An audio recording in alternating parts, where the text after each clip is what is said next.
श्री शिवाय नमस्तुभ्यम दोस्तों, आप सभी लोग जानते हैं कि हमने आपको सीहोर कुबरेश्वर धाम की पहले दिन की जो रुद्राक्ष वितरण की तस्वीरें थीं या जो वहाँ पर कथा हुई थी उसकी जो तस्वीरें थीं वो हमने आपको आप तक पहुँचाई। ठीक है, क्योंकि दोस्तों हम वहीं पर थे, हम 24 घंटे सीहोर कुबरेश्वर धाम में रुक कर आए हुए हैं।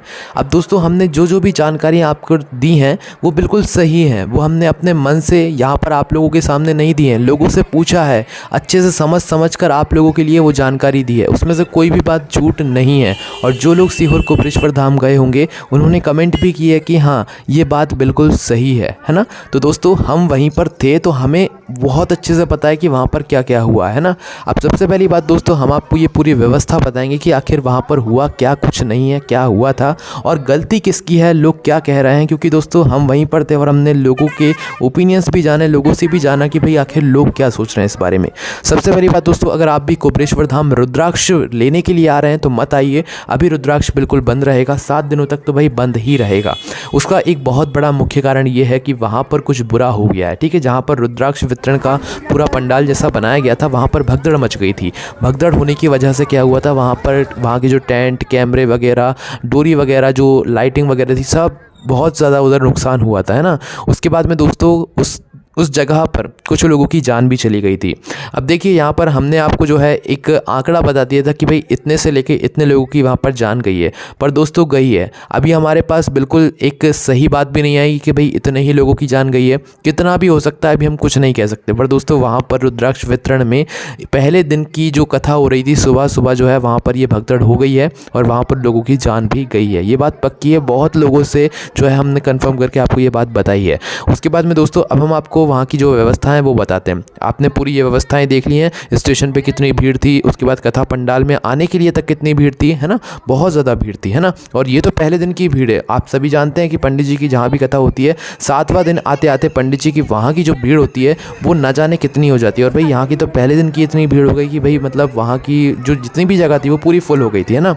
उसके बाद दोस्तों वहाँ की हम आपको कुछ विशेष बातें बताते हैं, वो आप ध्यान से सुनिए। सबसे पहली बात दोस्तों वहाँ की व्यवस्था बहुत अच्छी थी, क्योंकि दोस्तों हम खुद व्यवस्था को देखने के लिए गए थे जब वहाँ पर कोई भी नहीं था, है ना। जो जगह खाली पड़ी हुई थी, जो हम कल देखने गए थे, वहाँ पर अब लोग ही लोग हैं, है ना। तो व्यवस्था बहुत अच्छी हुई थी, व्यवस्था में कोई भी कमी नहीं थी, पंडित जी की कोई गलती नहीं है। कई सारे लोगों को मैंने सुना कि वो लोग कह रहे हैं कि भाई पंडित जी की गलती है, पंडित जी ने व्यवस्था नहीं करी है।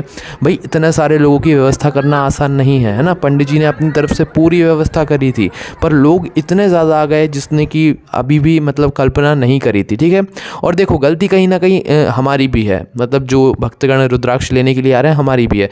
रुद्राक्ष वितरण में हुआ क्या था कि भाई रुद्राक्ष जो है शायद फेंके गए थे, ऐसे सुनने में आया था, फेंके गए थे। तो फेंकने के चक्कर में लोगों ने रुद्राक्ष उठाने के चक्कर में एक दूसरे को धक्का दिया, एक दूसरे के ऊपर चढ़ गए, जिसकी वजह से कई सारे लोग घबरा गए थे वहाँ पर, है ना। और वो हादसे भी वहाँ पर हो गए थे। तो गलती हमारी यहाँ पर ये है कि हम जो है जो भी चीज़ लेने जाते हैं वो सबसे पहले हमें मिल जाए। हम क्या सोचते हैं, हमें सबसे पहले मिल जाए, ये नहीं कि भाई सामने वाले को क्या हो रहा है, उसको हमारी वजह से क्या दुख हो रहा है, वो हम कभी नहीं सोचते। हम रुद्राक्ष लेने गए तो भाई सबसे पहले हमें रुद्राक्ष मिल जाए, हमारे मन में ये सोच रहती है। इसी वजह से जो है ये कभी कभी कुछ गलत हो जाता है। तो पंडित जी की यहाँ पर कोई गलती नहीं है। अगर गलती हमारे हिसाब से देखी जाए तो वो गलती हमारी है, क्योंकि हमारे अंदर धैर्य नहीं था, हमारे अंदर सब्र नहीं थी और हम चढ़ पड़े एक के ऊपर एक, जिसकी वजह से रुद्राक्ष वितरण भी बंद हो गया और यहाँ पर कुछ लोगों की वहाँ पर जान भी चली गई। जिन लोगों की जान गई है भाई उनके घर परिवार में कितना दुख होगा आप ये मतलब सोच समझ भी नहीं सकते हो, है ना।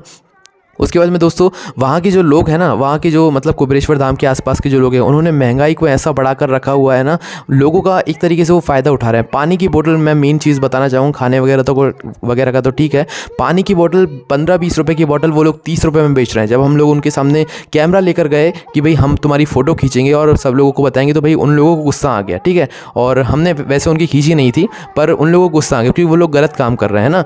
20 रुपये की बोतल 30 रुपये में बेच रहे हैं और ट्रक भर भर के उनकी बोतल बिक रही है, क्योंकि वहाँ पर थोड़ी पानी की कमी है। तो लोग पानी खरीद रहे हैं, 5-5, 6-6 बोतल, 3-3, 4-4 बोतल एक साथ खरीद रहे हैं ना।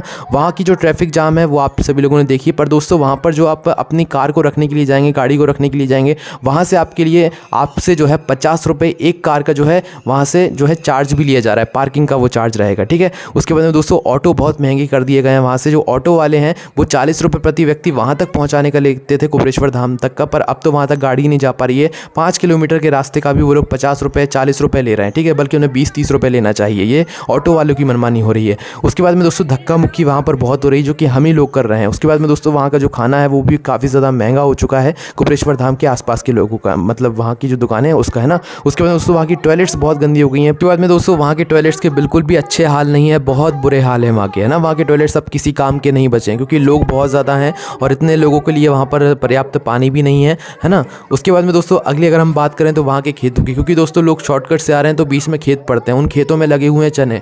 हमने खुद अपनी आंखों से देखा है कि भाई लोगों के आधे आधे खेत के चने लोगों ने उखाड़ के ही खा लिए। मतलब वो किसान 6 महीने से मेहनत कर रहा है अपनी उस फसल के लिए और आप लोगों ने ऐसे ही उखाड़ के खा लिए, है ना। एक दो का अलग ही चलता है, पर मैंने खुद देखा है कि भाई कुछ खेतों के तो भाई आधे आधे चने तक लोगों ने उखाड़ लिए, है ना। ये गलती किसकी है? ये हमारी गलती है। इसमें पंडित जी की क्या व्यवस्था बता रही है? कई सारे लोग पंडित जी पर दोष दे रहे हैं, भाई हमारी गलती है, ये हम लोगों की वजह से व्यवस्था मतलब बिगड़ी है। वहाँ पर पूरी व्यवस्था की गई थी, उन्हें भी पता था कितने लोग आएंगे, व्यवस्था की गई थी, पर लोग को क्या है कि भाई अपनी मतलब फ़िक्र ज़्यादा होती है, दूसरों की फ़िक्र कम होती है, इसी वजह से जो है ये सब काम हो जाते हैं ना। उसके बाद में दोस्तों लोग गुम बहुत हो रहे थे, है ना। लोगों का कीमती सामान बहुत गुम रहा था। वो किसकी वजह से गुम रहा था? वो हमारी वजह से ही गुम रहा था, क्योंकि पंडित जी ने साफ साफ बोल के रखा हुआ है कि आप अपने साथ बच्चों को ज़्यादा ना लाएं और बूढ़े बुजुर्गों को बिल्कुल भी ना लाएं, अपने साथ कीमती सामान ना रखें, है ना। इस बात का भी पंडित जी ने बोला था, पर लोग नहीं मानते। लोग छोटे छोटे बच्चों को तक लेकर आ रहे हैं, बूढ़े बूढ़े बुजुर्गों को भी लेकर आ रहे हैं। अगर अभी आप लोग आ रहे हैं तो अगर आपका अकेले का आने का मन है इतनी बातें सुनने के बाद भी, तो आप अकेले आइए, पर छोटे बच्चों को मत लाइए, बूढ़े बुजुर्गों को मत लाइए, क्योंकि हमने देखा है ये 24 घंटों के अंदर कि भाई लोग वहाँ पर कैसे क्या रह रहे हैं ना। देखो भोले बाबा की भक्ति में रह रहे हो, कोई दिक्कत नहीं है, पर लोग वहाँ पर रोडों पे हाईवे पे तक सो रहे हैं, क्योंकि अंदर कुबरेश्वर धाम में अब इतनी जगह ही नहीं बची है कि लोग वहाँ पर सो सके, है ना। जगह है भी तो वो इतनी साफ जगह नहीं है कि वहाँ पर आप सो सको, है ना। लोग रोडों पे हाईवे पर लोगों के घर के सामने, लोगों के घर की बालकनी में ऐसे सो रहे हैं। हमने खुद अपनी आंखों से देखा है, लोग स्टेशन की रोड पर तक सो रहे हैं ना।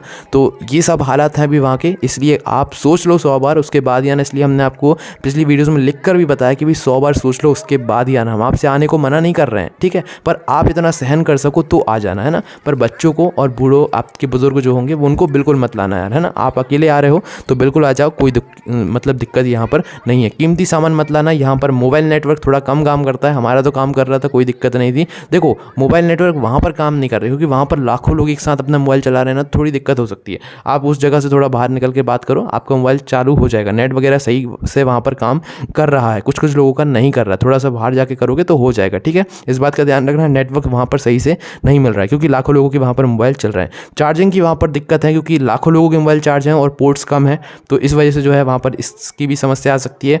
ये सभी इतनी सारी दिक्कतें हैं जो कि हमने आपको बता दी हैं। अब अगर जो मतलब सच्चा भक्त है भोलेनाथ का वो बिल्कुल आए, पर बच्चों और बूढ़ों को लेकर बिल्कुल भी ना आए, ठीक है। बस यही कारण था कि हम आपसे बोल रहे थे अभी आप लोग मत आइए। रुद्राक्ष के लिए आ रहे हैं तो बिल्कुल मत आइए, रुद्राक्ष अभी नहीं मिलेगा 7 दिनों के भीतर। और उसके बाद में दोस्तों अगर आपका मन है तो बिल्कुल आप आइए, है ना। हम आपसे मना नहीं कर रहे हैं, बस वहाँ की जो व्यवस्था है थोड़ी, वो व्यवस्था जो है हम सभी लोगों की वजह से बिगड़ गई हैं, इस वजह से हम आपसे मना कर रहे थे। खाने की पीने की कोई मतलब वहाँ पर सब अच्छा है। आप थोड़ा सिटी के अंदर आएंगे तो आपको सीहोर वाले लोग बहुत अच्छे से आपकी सेवा वहाँ पर करेंगे, कोई दिक्कत नहीं है ना। कोई भी आपको समस्या आती कमेंट करके पूछ सकते हैं। ओम नमः शिवाय, जय बोले अभय श्री शिवाय, नमस्ते।